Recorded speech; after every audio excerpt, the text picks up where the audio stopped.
How to select all text with similar formatting. So if you want to select all of the text with similar formatting in Word, then first you need to open up your Word document. Make sure that you have an internet connection. Now, for example, as you can see that I have the formatting for these chapters.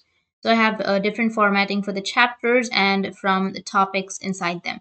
So if I want to select all of the text with this chapter formatting, then what you need to do is just simply place your cursor right there on the word, and you need to go with home. And under home, you need to go with the drop down under this section. So go with the arrow, or you can also go with this arrow, which is right here. Just go with the drop down under select, and here you need to go with select all text with similar formatting.